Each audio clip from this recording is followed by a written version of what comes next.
The Obama administration has made health care reform their foremost priority, even setting a deadline for getting the job done this summer.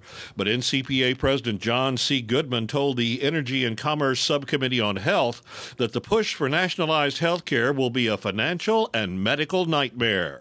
So the real danger, Mr. Chairman, is that we're about to pass legislation that will not only not lower the cost of care, but will make it higher, that will not improve quality and may actually cause quality of care to go down, and may even make health care less accessible for millions of people. Thank you. Dr. Goodman also told Fox News that the bills currently proposed by Democrats on Capitol Hill won't help either. Senator Kennedy wants to nationalize the entire health care system, and he would control every single health insurance plan in the whole country, yours, mine, everyone's.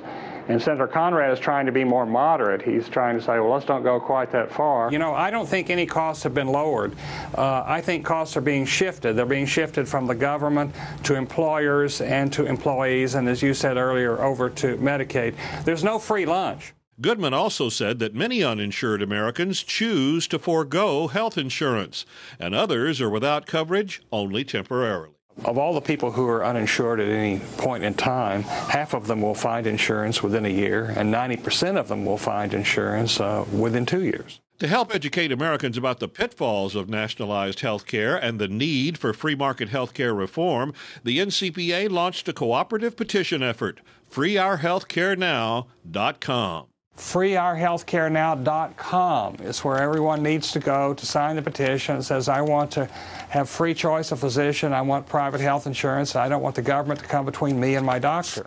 Meanwhile, NCPA Board Chairman Pete DuPont hosted an NCPA Capitol Hill briefing to introduce a new NCPA study about 10 climate policies that should be adopted even if global warming weren't an issue. Anything that helps us adapt to future climate. If the sea levels rise, if the sea levels fall, if there are more or fewer hurricanes, if there is less drought or more flooding, anything that helps us adapt regardless of the outcome of future climate change and regardless of the direction is a good policy. It's worth looking at and pursuing, even if global warming is not caused by humans. Later that day, Congressman Rob Bishop of the Congressional Western Caucus, who attended the NCPA briefing, spoke on the floor of the House of Representatives. I just went this afternoon to the National Center for Policy Analysis. They presented 10, they call it 10 cool global warming policies, but 10 specific ideas or concepts, many of them that we have incorporated in some of those other bills, that would help our situation without having to impose a tax that hurts the poorest of our people. And finally, NCPA Senior Fellow Lawrence Kotlikoff and Dr. Goodman introduced the concept of limited purpose banking at a briefing sponsored by the Cato Institute.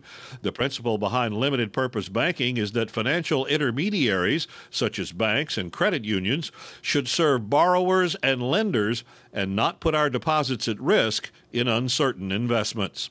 For more information about the NCPA, please contact us. You can call us or send us an email. We want to know what you think.